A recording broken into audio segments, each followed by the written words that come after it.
नमस्कार, आप देख रहे हैं एफएम न्यूज और मैं हूं आपके साथ में शोभित पाठक।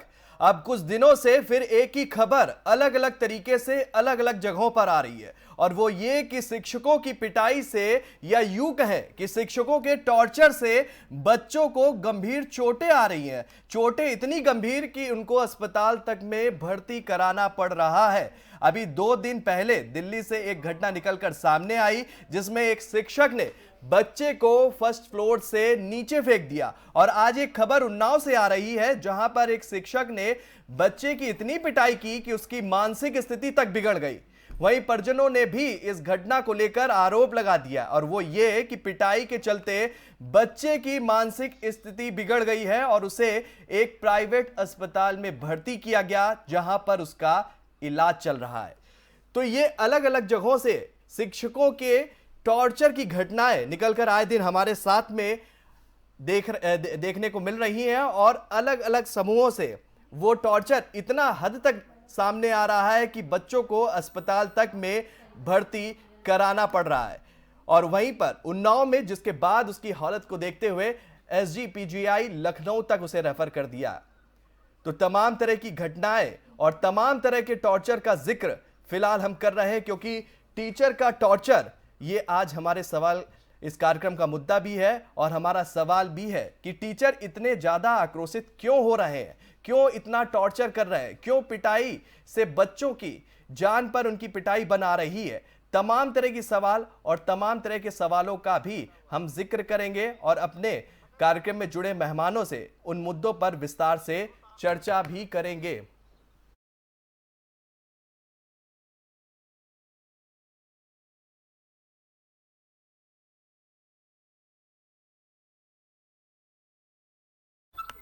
और इसी खबर पर हमारे साथ अजीत हमारे सहयोगी जुड़ गए हैं। अजीत, क्या कुछ अपडेट है? क्योंकि शिक्षकों के द्वारा लगातार टॉर्चर किया जा रहा है, बच्चों पर टॉर्चर किया जा रहा है और अभी दिल्ली में एक घटना सामने आई जिसमें शिक्षक ने फर्स्ट फ्लोर से बच्चे को नीचे फेंक दिया।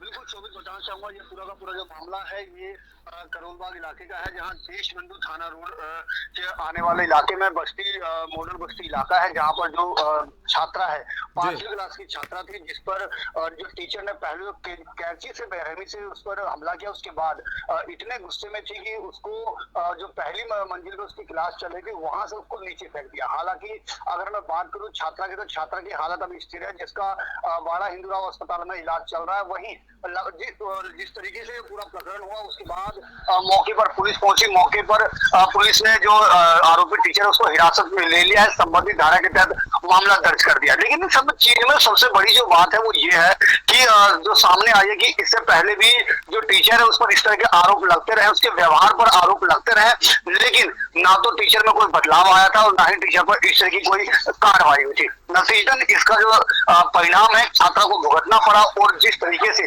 छात्रा को फेंका, कहीं ना कहीं वो साफ तौर पर दिखाता है कि जो टीचर है कितनी बेरहम टीचर रही होगी। जी शोभित, देखिए, बेरहमी की हदें तो इसी बात से लगाई जा सकती है कि एक मासूम बच्चा जब वो शिक्षा के मंदिर में शिक्षा को लेने के लिए जाता है, माँ बाप बड़ी उम्मीदों के साथ भेजते हैं और इस तरह की घटना हमारे सामने निकलकर आती है तो रूह कांप जाती है। शिक्षक से कोई बात हो पाई, क्यों उसने ऐसा किया, क्या वजह थी कि वो इतना ज्यादा जो है गुस्से में आ गए कि उन्होंने बच्चे को नीचे फेंक दिया? देखिए शिक्षक से इस मामले में भी कोई बात नहीं हो पाई क्योंकि पुलिस ने शिक्षक को हिरासत में ले लिया है। जो आगे की जो कानूनी कार्रवाई है उस कानूनी कार्रवाई में पुलिस जुटी हुई है, क्योंकि जैसा कि मैंने बताया कि शिक्षक पर इस तरह से पहले भी आरोप लगे हुए थे। तो पुलिस हर एंगल में देखते हुए इस मामले की लगातार सब चीज में जुटी हुई है, जांच कर रही है। तो ऐसे में अभी जो शिक्षक है उसका बयान फिलहाल सामने नहीं आ पाया है।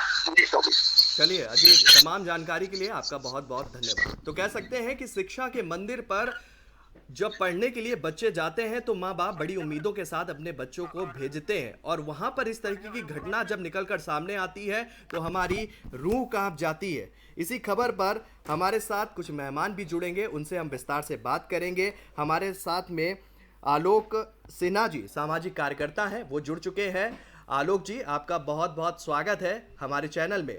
देखिए, लगातार खबरें जो है वो निकलकर सामने आ रही हैं और वो खबरें इतनी गंभीर है कि सोचकर जो है सोचने पर रूह कांप जाती है और शिक्षकों की हदें जो है वो निकलकर एक बार आलोक जी फिर से सभी के सामने आ रही हैं। और वो हदें इस तरीके से कि कभी कोई टीचर बच्चे को फर्स्ट फ्लोर के नीचे फेंक देता है, और आज जो घटना उन्नाव से निकल कर आई वहां पर बच्चे की इतनी पिटाई की गई कि उसकी मानसिक स्थिति तक बिगड़ गई। क्या कुछ आलोक जी कहना चाहेंगे इस रवैये के ऊपर?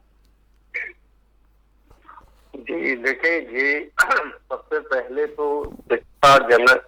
शिक्षा जनक की हम अपमान कहते हैं कि ये शिक्षा वृत्ति में अपमान हो रही है, क्योंकि स्कूल ही ऐसी जगह होती है जहाँ पे अच्छे और बुरे को सिखाया जाता है, सही और गलत का समझाया जाता है। बिल्कुल। और उसी शिक्षा जगत में इस तरीके की व्यवस्था होती जा रही है, इस तरीके की मानसिकता आ रही है। और पीछे भी दिल्ली के अंदर जो स्कूल से बच्ची को फेंक दिया गया, ये भी बहुत दर्दनाक घटना है। क्योंकि जो बाप माँ हैं, जो पेरेंट्स हैं, वो बड़े ही विश्वास के साथ कहीं पढ़ने भेजते हैं और वो सोचते हैं कि हमारे बच्चे पढ़ लिख कर कुछ अच्छा करेंगे।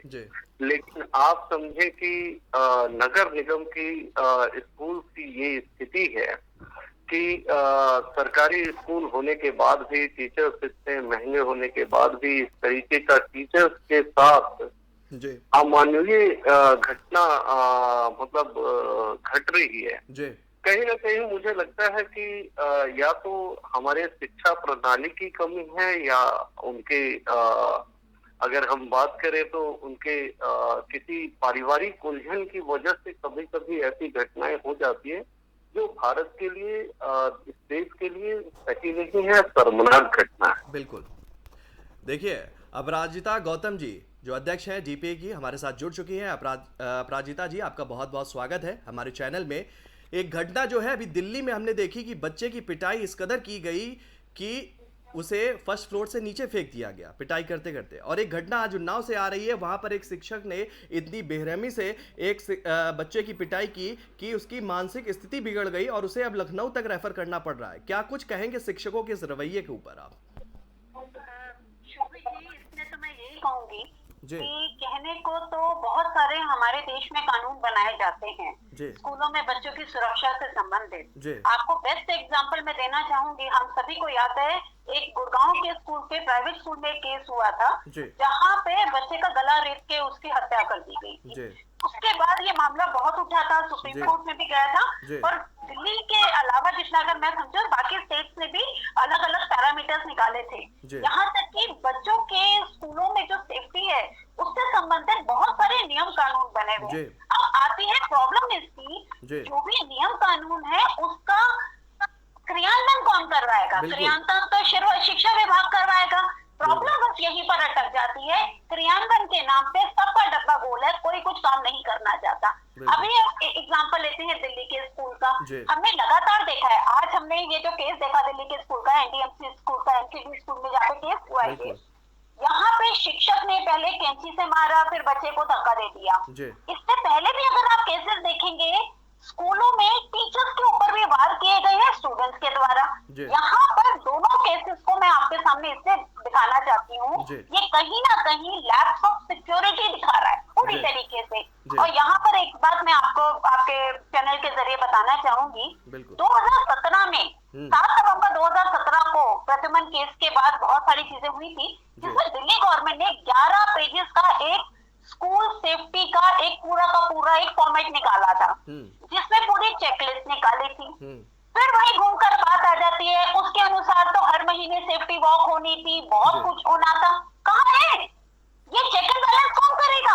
बस मुद्दा उठता है, अब कुछ नहीं होगा, 4 नियम बना देंगे, इसमें किसी को एक पकड़ के बकरा बना देंगे और अल्टीमेटली घूम के जीरो हो जाएंगे। फिर 4 दिन बाद फिर से एक और घटना होगी।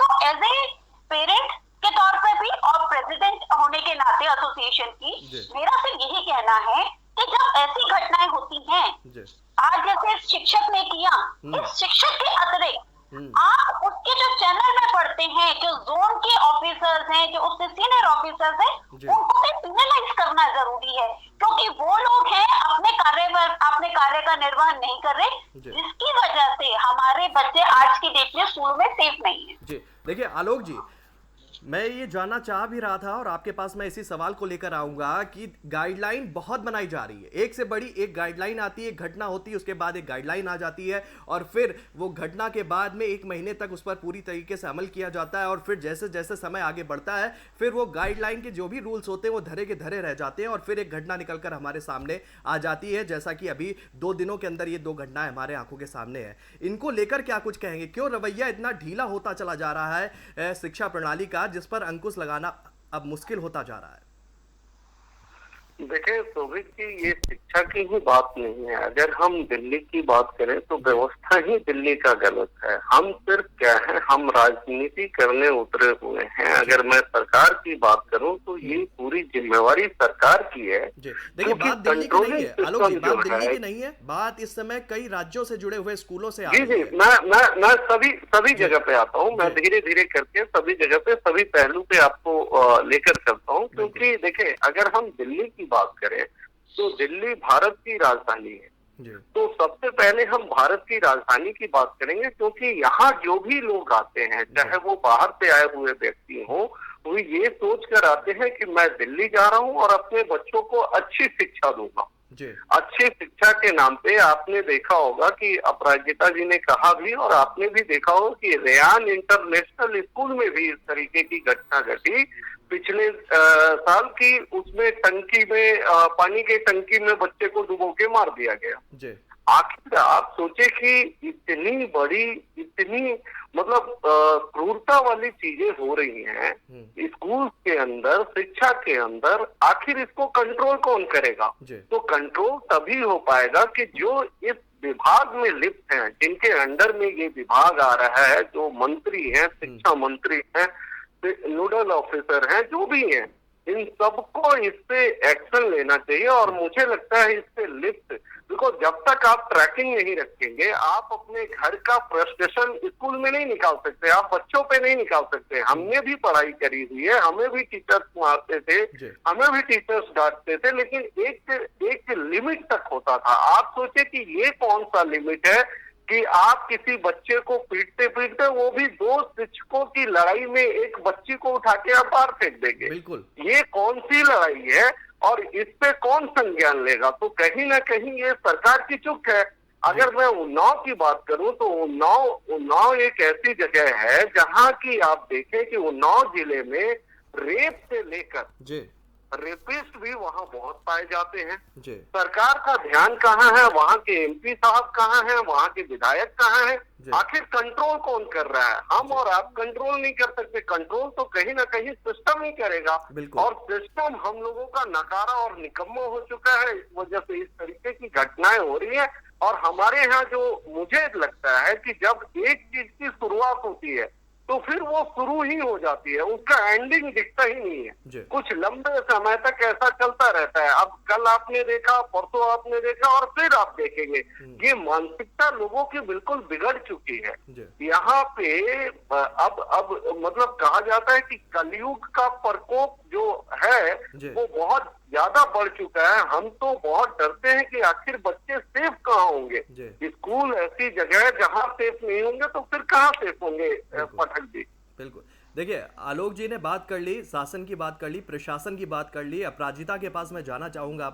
और अपराजिता जी देखिए, शासन प्रशासन की जवाबदेही होती है और बिल्कुल जवाबदेही बनती भी है और जवाब देना भी चाहिए कि चूक कहाँ हो रही है, लेकिन उससे बड़ी जो जवाबदेही है वो स्कूल के अंदर जो शिक्षा व्यवस्था को लागू करते हुए उनके तमाम बड़े शिक्षक हैं, उनका एसोसिएशन है, उनकी जवाबदेही क्यों इसमें शून्य नजर आ रही? क्योंकि अभी तक किसी भी तरह से कोई भी बड़ी बात, कोई भी बड़ा बयान जो है वो निकलकर हम तक नहीं पहुंचा है।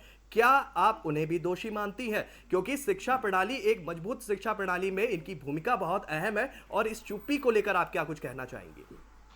शुभि जी, ये वही वाली बात है, ये टॉप टू बॉटम जब हमारा सिस्टम करप्ट हो जाता है, उसकी हम ये बोल रहे हैं कि हमें इसको भुगतना पड़ रहा है।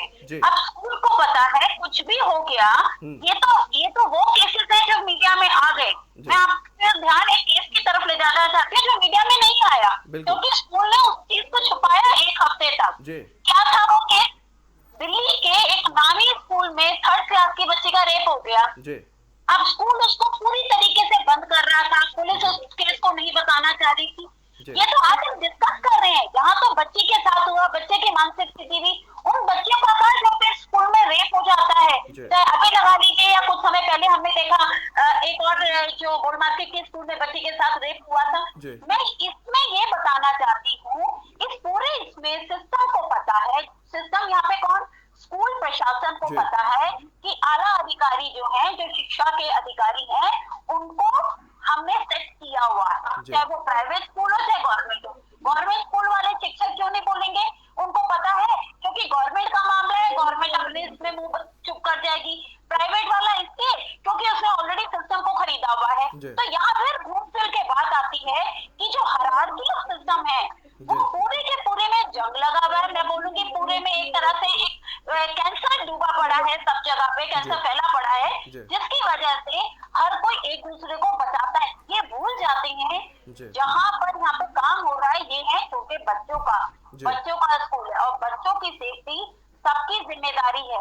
अगर आज ये चीज ढंग से काम कर रहे होते आलोक जी, फिर से मेरा आपसे, तो हम जैसे लोगों को बाहर पेरेंट्स एसोसिएशन बनाने की जरूरत क्यों पड़ती, हमें आवाज उठानी पड़ती है और पेरेंट्स की आवाज हम लोग बनते हैं। जी आलोक जी, आपसे सवाल किया है अपराजिता जी ने, उन्होंने बोला है कि हमें क्यों एसोसिएशन बनानी पड़ती और क्यों ये सब हो रहा, जिस पर आज हम जवाब देने के लिए बैठे हुए। देखिए अपराजिता जी, जवाब हमसे नहीं, जवाब तो सरकार से मांगे आप।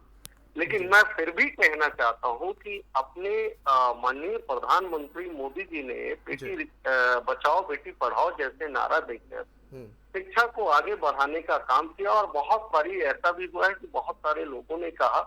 लेकिन अब जरूरत है कि बेटी रक्षा देश सुरक्षा जैसे नारे को भी मजबूत किया जाए, क्योंकि ये घटना इस देश के लिए बहुत ही निंदनीय घटना है। इसको बहुत ज्यादा, और सबसे बड़ी चीज है कि आप सोचे कि उस छोटी बच्ची ने उस टीचर का क्या बिगाड़ा होगा जिसको उठा के और छत से नीचे फेंक दिया जाए। तो ये कहीं ना कहीं फ्रस्ट्रेशन है। और आप यूपी की अगर बात करें तो यूपी में तो बहुत सारी घटनाएं आ रही है। आप पाठक जी देखते होंगे कि कभी कभी आ रही है कि टीचर पढ़ाई छोड़ के रसोईया के साथ घूम रहा है। तो इसका व्यवस्था कौन देखेगा, इसका तो प्रधानाचार्य को देखना चाहिए। और मुझे लगता है जो व्यक्ति वहां पे है उसको विरोध करना चाहिए, क्योंकि बच्चा किसी का भी हो, किसी न किसी का बच्चा कहीं ना कहीं तो जाके पढ़ रहा है। तो जरूरी है कि समाज भी अवेयर हो, पेरेंट्स भी अवेयर हो, क्योंकि मैंने देखा हुआ है सरकारी स्कूल की व्यवस्था की अगर हम बात करें तो बहुत जगह पे देखा है कि आप जाके टीचर से बात करेंगे, वो आपसे ऐसे बात करेंगे जैसे कहीं के बहुत बड़े डिटेक्टर लग रहे हैं कि भैया उनसे बात मत कीजिए। वो बहुत मतलब इस तरीके से रूडली आपसे बात करेंगे। इसका कहीं ना कहीं कारण ये भी है कि सरकारी स्कूल में जो बच्चे पढ़ रहे हैं वो बहुत ही न्यूनतम तबके के लोगों के बच्चे पढ़ रहे हैं। हम सबको भी अवेयर होके सरकारी स्कूल में अपने बच्चों को भी डालना चाहिए, जिससे कि हम टीचर की बातों को जवाब दे सकें। वहाँ देखिए आलोक जी हमारे साथ में इस वक्त रजनी बाली जी जो कि एक शिक्षक हैं, वो हमारे साथ जुड़ गई हैं। रजनी जी, आपका बहुत बहुत स्वागत है हमारे चैनल में। सवाल हमारा यही है कि शिक्षक जो हैं शिक्षा के मंदिर में इतने ज्यादा एग्रेसिव नजर आ रहे हैं, इतने ज्यादा जो है वो गुस्से में नजर आ रहे हैं कि उनकी पिटाई से बच्चे जो हैं वो घायल हो रहे हैं, और यहां तक घायल हो रहे हैं कि उन्हें अस्पताल में भर्ती कराना पड़ रहा है। क्या कुछ कहना चाहेंगे आप? रजनी जी, आपकी आवाज नहीं आ रही हम तक।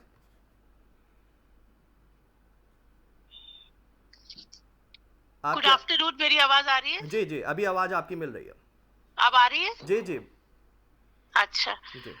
सर, सबसे पहले तो आज का जो मुद्दा है वो अति आवश्यक है और बहुत ही सेंसिटिव इशू है ये। जी जी। पिटाई का जो इशू है, बच्चों को कॉर्पोरल पनिशमेंट देनी चाहिए या नहीं देनी चाहिए, ये बहुत ही सेंसिटिव मुद्दा है।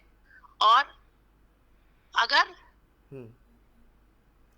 जैसा कि बच्चे गवर्नमेंट स्कूल के हों या प्राइवेट स्कूल में हों, हम सबका, टीचर्स का एक ही कंसर्न होता है कि बच्चे जो हैं वो पिनिकल्स ऑफ सक्सेस, मतलब कि आसमान को छुएं, उनको सारी सुख सुविधाएं मिलें, वो अच्छे से पढ़ें, स्कूल का कॉलेज का नाम रोशन करें।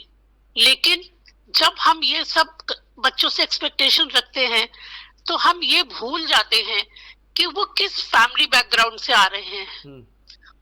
जब बच्चा स्कूल आता है, हमको ये नहीं मालूम होता उसका मानसिक स्थिति कैसी है, उसके घर का एनवायरनमेंट कैसा है, वो पॉजिटिव है या नहीं है, उसके घर में कोई ब्रोकन होम है, उसके पेरेंट्स का आपस में कैसा बर्ताव है, वो क्या सिचुएशन, क्या चैलेंजेस, क्या प्रॉब्लम्स फेस कर रहा है, ये हम नहीं समझ पाते हैं। और हम बच्चों से एक एक्सपेक्टेशन रख लेते हैं कि जो भी हम चाहते हैं वो उस पर खरे उतरे। तो कभी कभी इस चक्कर में टीचर्स जो हैं वो थोड़े से बच्चों के साथ हार्श हो जाते हैं, और हार्श इसलिए होते हैं, उन्हीं के लिए होते हैं। लेकिन शिक्षा अधिकार अधिनियम के अकॉर्डिंग 2009 की धारा 17 के शारीरिक दंड देना पूर्ण रूप से अब मना हो गया है, और इसके लिए शिक्षकों को पनिशमेंट भी हो सकती है 3 माह की, और संस्था को 1 लाख तक का जुर्माना भी देना पड़ सकता है। लेकिन अब जो ये कानून है, चाहे कानून होए या ना होए, लेकिन एक अच्छा गुरु जो है वो बच्चे को उसके शूज में घुस के, मतलब एम्पथाइज करके कि उसकी क्या पर्सनल प्रॉब्लम्स है, क्या फिजिकल प्रॉब्लम्स है, क्या साइकोलॉजिकल प्रॉब्लम्स है, सब में अंदर पूरा फैमिली तक एंटर होके तब उसको अगर वो शिक्षा दे तो वो सच्चे रूप में एक अच्छा शिक्षक है। आई होप आपको मेरा आंसर ठीक लगा होगा। रजनी जी, नियम भी आ गए, कायदे भी आ गए, कानून भी बन गए, लेकिन अमल नहीं हो रहा है। जो घटनाएं निकलकर हमारे सामने आ रही, देखिए पढ़ाई हम सभी ने की, पढ़ाई आपने की, पढ़ाई अपराजिता जी ने की, और आलोक जी भी इससे अछूते नहीं रहे। उन्होंने भी अपने बचपन की जब दौर की शुरुआत की होगी तो निश्चित ही एक अच्छे शिक्षक से पढ़ाई जरूर ग्रहण की होगी। लेकिन इन सबके बावजूद इन मासूम बच्चों का दोष क्या है? बच्चे हो सकते हैं एग्रेसिव हो जाते हैं, बच्चों का स्वभाव है, नटखट होना उनका स्वभाव है, लेकिन टीचर जो है, जो इतना पढ़ के आगे बढ़ रहे हैं, उनके इस रवैये पे आप क्या कहना चाहेंगी? क्योंकि आप एक स्वयं शिक्षक हैं, आपसे ही सवाल का जवाब मैं लेना चाहूंगा। जो ये रवैया अपनाया जा रहा है जिसमें मासूम बच्चे जो हैं घायल हो रहे हैं, इस रवैये के ऊपर आप क्या कुछ कहना चाहेंगी? तो प्ले जो है बच्चों का बेसिक नेचर है, play is the basic nature of the child, है ना। तो बच्चा शैतानी करेगा ही करेगा, है ना। लेकिन वो क्या है कि वो बोलते हैं कि डिसिप्लिन जो है वो घर से शुरू होता है, it starts from the home. तो अगर हम बचपन से ही, it starts from the cradle itself, बच्चों का डिसिप्लिन है, the moment they are born वो स्टार्ट हो जाते हैं। हम फीड उनको 3-3 घंटे बाद देते हैं, तो बच्चा की बायोलॉजिकल क्लॉक वर्क करते हैं कि मुझे 3 घंटे बाद ही खाना मिलेगा, है ना। तो वो शुरू से ट्यून्ड हो जाते हैं। लेकिन ये क्या है, डिसिप्लिन स्टार्ट्स फ्रॉम होम। लेकिन रजनी जी, डिसिप्लिन, मैं आपकी बात से सहमत हूं, लेकिन फिर भी इसमें आपको छोटा सा मैं टोकना चाहूंगा। मैं ये कहना चाहूंगा डिसिप्लिन घर से ही शुरुआत होती है, ये विषय है। लेकिन हमारा मुद्दा ये है कि एक मासूम बच्चा जब शुरुआती दौर में कदम बढ़ाकर वो आगे जाता है, शिक्षा के मंदिर में शिक्षा को ग्रहण करने के लिए जाता है, तो टीचर का डिसिप्लिन कहाँ गायब हो रहा है? क्योंकि यहाँ पर तो मुद्दा ये हो गया ना कि मारपीट इतने हद तक बढ़ती हुई जा रही है कि बच्चा जो है अस्पताल में भर्ती कराना पड़ रहा है उसको। और 2 हमारे साथ में जो तस्वीरें निकलकर सामने आ रही है, उसमें एक तस्वीर उन्नाव की और एक दिल्ली की, जिसमें पहली मंजिल से बच्चे को नीचे गिरा दिया जाता है। दूसरी जो तस्वीर हमारे सामने आज की रही वो ये कि उन्नाव में इतनी मारपीट की गई कि बच्चा मानसिक जो है उसकी हालत बिगड़ गई है। इस पर क्या कहना चाहेंगे आप? सर, इस पर मैं ये कहना चाहूंगी कि जो भी शिक्षक हैं उनकी समय समय पर, मतलब बच्चों को कैसे ट्रीट करना चाहिए, बच्चों, एजुकेशन अपार्ट, एजुकेशन तो बाद में आती है, पहले तो बिहेवियर आता है टीचर का, how to handle the child, main thing is handling the child. Education apart, जब बच्चा स्कूल आया है, घर में भी parents hand in hand work कर रहे हैं, पार्टनर्स इन लर्निंग है, तो एजुकेशन तो सूनर लेटर हो ही जाएगी। लेकिन जो बेसिक कंसर्न है वो है handling of the child. And I think in the present scenario जो अब आजकल चल रहा है, शिक्षकों का या जो भी आ रहे हैं, सब एक पैशन फॉर टीचिंग इनसाइट अपने दिल में। और दूसरा, उनकी time to time workshop to handle the children बहुत जरूरी है। इसी सवाल पे मैं अपराजिता जी के पास जाना चाहता हूँ, और देखिए क्या फटाफट से इसका आंसर दे दीजिए, जो रजनी जी ने कहा है उससे आप सहमत हैं या नहीं? मैं बिल्कुल सहमत हूँ। यहाँ पर रजनी जी मैम ये कहना चाह रही हैं कि जो टीचर्स में जो पैशन था, अगर आज की डेट में देखें, जो आज जो पैशन है वो आज मॉनेटरी टर्म्स में ज्यादा हो गया, जो ऐसे पेरेंट हमें लगने लगा। वो सिर्फ कमाने के पर्पज से जाते हैं, उनको ये नहीं है बच्चा पढ़े या नहीं पढ़े। तो उससे क्या होता है, उनकी अपनी जो फ्रस्ट्रेशन होती है ना, ये उसी का नतीजा है, चाहे वो दिल्ली का मामला हो चाहे उन्नाव का मामला हो, यहाँ पे टीचर्स की फ्रस्ट्रेशन दिख रही है। तो इसके लिए हमें तो ऐसा लगता है कि जैसे पहले स्कूलों में हमारे टाइम पे होता था, सुबह सुबह प्रेयर होती थी, भगवान का नाम लेते थे, थोड़ा सा मेडिटेशन हो जाता था। तो मुझे ऐसा लगता है ये एक जो पुराना हमारे यहाँ पे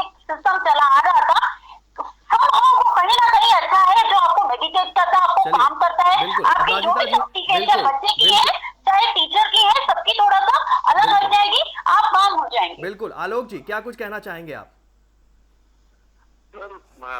रजनी मैडम के लिए मैं कुछ नहीं कहना चाहूंगा, लेकिन मैं फिर भी कहना चाहूंगा कि जो मैडम ने इस पूरे प्रकरण में कहा वो कहीं ना कहीं बच्चों को ही दोषी ठहराने की कोशिश करी कि बच्चे के शुरुआत इस घर से होती है, बच्चों की पेरेंट्स से होती है। बिल्कुल ये बात सही कही, लेकिन मैं मैडम को सिर्फ इस तरफ ले जाना चाहूंगा कि नगर निगम में पढ़ने वाला बच्चा, नगर निगम के स्कूल में पढ़ने वाला बच्चा कोई ऐसा पेरेंट्स नहीं होगा जिसने ग्रेजुएट किया होगा, मुझे नहीं लगता। वो जब भी होंगे तो बहुत ही निम्न वर्ग के लोग होंगे जिनको शिक्षा क्या है वो अछूते हैं। शिक्षा तो वो देना चाहते हैं अपने बच्चों को, वो शिक्षित नहीं इसलिए शिक्षा देना चाहते हैं। तो मैं कहना चाहता हूँ कि बच्चों को जरूरत नहीं है इसकी। मैडम मैं ये कहना चाहता हूँ कि समय समय पे काउंसलिंग जरूरत है टीचर्स की, कि जो बच्चे आ रहे हैं हम बच्चों को समझे, हम घर के भरोसे ना छोड़े। ठीक है, आज अगर आप हमारी बात करती है तो मैं कहता हूं कि पहली शुरुआत घर से होती है, लेकिन अगर हम निम्न वर्ग के लोगों की बात करते हैं जो बिल्कुल LLB किए हुए हैं, उनकी शुरुआत स्कूल से होती है। उनके लिए टीचर ही सब कुछ है। और शिक्षा आप लोगों से ही लेके ही हम लोग भी बैठे हैं, हमारे भी टीचर पनिश करते थे, लेकिन इस तरीके का पनिशमेंट कहीं ना कहीं ये जरूर हमें समझाता है कि या तो वो टीचर पागल रही होगी जो बच्चे को उठा के फेंक देगी, उसको टीचर बनने का अधिकार दिया किसने? ऐसे टीचर को बर्खास्त करना चाहिए, ऐसे टीचर के साथ कड़ी से कड़ी सजा होनी चाहिए। और ऐसे मानसिकता वाले लोगों को मैं कहता हूँ जैसे यूपीएससी बीपीएससी का एग्जाम होता है वैसे ही आप सभी का एग्जाम होता है, बीएड करके लोग जाते हैं। मैं कहता हूँ इनका पहले इंटरव्यू नहीं, पहले इनके माइंड की काउंसलिंग होनी चाहिए कि ये बच्चे पढ़ाने के लायक हैं। आलोक जी बिल्कुल आपका ठीक कहना है, काउंसलिंग होनी चाहिए, जरूर होनी चाहिए। रजनी जी और अपराजिता जी, आलोक जी, आप तीनों का हमसे जुड़ने के लिए बहुत बहुत धन्यवाद। तो सवाल यही है, और सवाल यही इसलिए बड़ा है कि शिक्षा के मंदिर में ये क्या हो रहा है, क्यों बच्चों पर इतनी बेरहमी से उन पर पिटाई की जा रही है कि उनको अब अस्पताल में भर्ती करना पड़ रहा है। और यहां तक नौबत आ चुकी है कि बच्चों की मानसिक स्थिति पर भी इसका सीधा असर पड़ रहा है। हमारा आज का कार्यक्रम यही था कि टीचर का टॉर्चर ये इस हद तक क्यों बढ़ रहा है कि बच्चे जो है वो घायल हो रहे हैं, वो चोटिल हो रहे हैं और उनको उस चोट के कारण अस्पताल में भर्ती कराना पड़ रहा है। हमारे एफएम के सवाल भी यही थे कि शिक्षक क्यों खो रहे हैं अपना आपा, बच्चों की मासूमियत पर ये कैसा जुल्म हो रहा है। आज हमारे सवाल में भी यही सवाल था कि शिक्षकों के टॉर्चर पर कब लगेगा विराम, और इसी का जवाब हमने लेना चाहा हमारे मेहमानों से। हमारे साथ जो जुड़े मेहमान थे, रजनी जी थी, अपराजिता जी थी, आलोक जी थे, इन्होंने विस्तार से बात की और उनके समझ में जो जो प्रमुख बिंदु थे उन पर उन्होंने विस्तार से चर्चा की। तो फिलहाल इस कार्यक्रम में मेरे साथ इतना ही, अन्य मुद्दों को लेकर जल्द ही मैं आपके समक्ष हाजिर होता रहूंगा। तो फिलहाल मुझे दीजिए इजाजत, नमस्कार।